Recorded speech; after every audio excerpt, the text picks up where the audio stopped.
Hello friend, तो आप लोगों का मेरे यूट्यूब चैनल पर स्वागत है। तो आज की वीडियो में हम लोग कवर करने वाले हैं कि फंक्शन क्या होता है और फंक्शन कितने प्रकार का होता है और फंक्शन को हम लोग कितने प्रकार से प्रोग्राम में यूज करते हैं उसको बताएंगे। तो सबसे पहले हम लोग क्या करते हैं, फंक्शन का डिफिनेशन देख लेते हैं।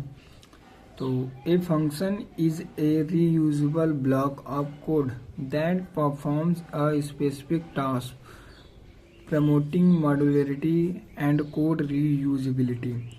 यानी कि इसके कहने का मतलब है कि जो फंक्शन होता है वो रीयूजेबल ब्लॉक होता है अब कोड दैट जो परफॉर्म करता है स्पेसिफिक टास्क पर, जैसे कि प्रोग्राम में या कोड में किसी टास्क या कोई टास्क दिया हो तो उसमें जो हमारा कोड होता है वो रीयूजेबल कोड होता है और वो परफॉर्म करता है और स्पेसिफिक टास्क पे एक दिए गए टास्क पर और प्रमोट करता है। ठीक है, जो हमारा टास्क रहता है उसको प्रमोट करता है और मॉड्यूलेट करता है।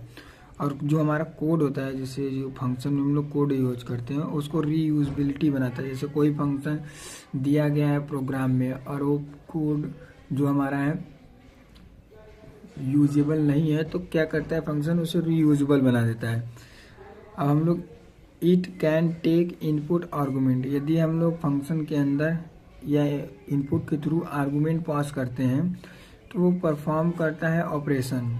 जो उसमें ऑपरेशन होते हैं वो परफॉर्म होते हैं और ऑटोमेटिकली या ऑप्शनली वो रिटर्न कर देते हैं वैल्यू को। ठीक है, फंक्शन में यदि हम लोग कोई फंक्शन प्रोग्राम में लिखे हैं तो वो ऑपरेशन परफॉर्म करेगा और एक हमको रिटर्न वैल्यू देगा।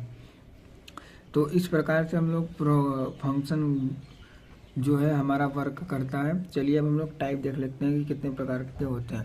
तो type of function in C language, तो पहला हमारा क्या होता है, लाइब्रेरी फंक्शन होता है। दूसरा का यूजर डिफाइंड फंक्शन होता है। तो लाइब्रेरी फंक्शन का मतलब कि ऐसा फंक्शन जो पहले से ही डिफाइंड हो, जैसे लाइब्रेरी जैसा नाम है इसका वैसा काम है। यानी कि जैसे में लाइब्रेरी में बहुत सारे बुक होते हैं पहले से ही होते हैं, तो उसी प्रकार से इस फंक्शन में पहले से ही फंक्शन डिफाइंड होते हैं। जैसे में प्रिंटफ हो गया, स्कैनफ हो गया, तो इसी प्रकार के फंक्शन डिफाइन रहते हैं।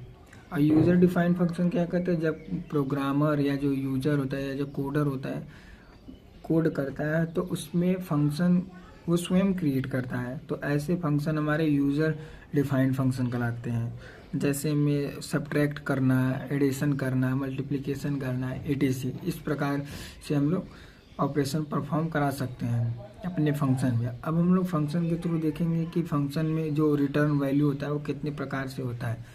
तो पहला जो हमारा है वो हमारा call by calling of function, function को कितने प्रकार से हम लोग कॉल कर सकते हैं। तो there are two types of calling function. पहला हमारा जो है कॉल बाय वैल्यू है, कॉल बाय रेफरेंस। तो इसको अभी हम लोग डिटेल में पढ़ेंगे कि कॉल बाय वैल्यू क्या होता है, कॉल बाय रेफरेंस क्या होता है। आप यहाँ जान जाइए कि बस कि फंक्शन को कितने प्रकार से कॉल किया जाता है।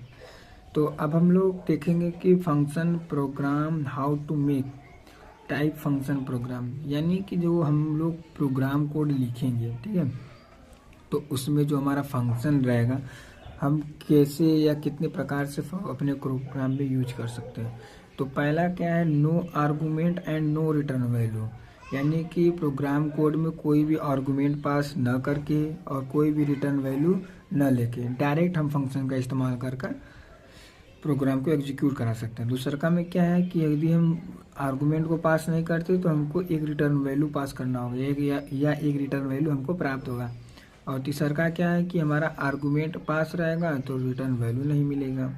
और चौथा में क्या है, आर्गूमेंट भी पास रहेगा और रिटर्न वैल्यू भी मिलेगा। तो इन चारों को हम लोग प्रोग्राम की सहायता से एक्सप्लेन करेंगे वन बाय वन। यदि वीडियो में कोई भी डाउट हो तो आप उससे कमेंट करें जिससे मैं आपको सोल्यूशन प्रोवाइड करा सकूं। और हम लोग अभी नेक्स्ट वीडियो में जो पढ़ने वाले हैं, कवर करने वाले हैं कि जो ये हमारे 4 आर्गूमेंट है कैसे वर्क करते हैं, तो उसको हम लोग प्रोग्राम कोड की सहायता से एक्सप्लेन करेंगे। यदि फंक्शन में किसी प्रकार का डाउट हो तो आप कमेंट करें। यदि वीडियो अच्छी लगी हो तो चैनल को लाइक एंड सब्सक्राइब जरूर करें। यदि आप चैनल पर नए हैं तो चैनल को सब्सक्राइब एंड अत्यधिक मात्रा में शेयर करें। धन्यवाद।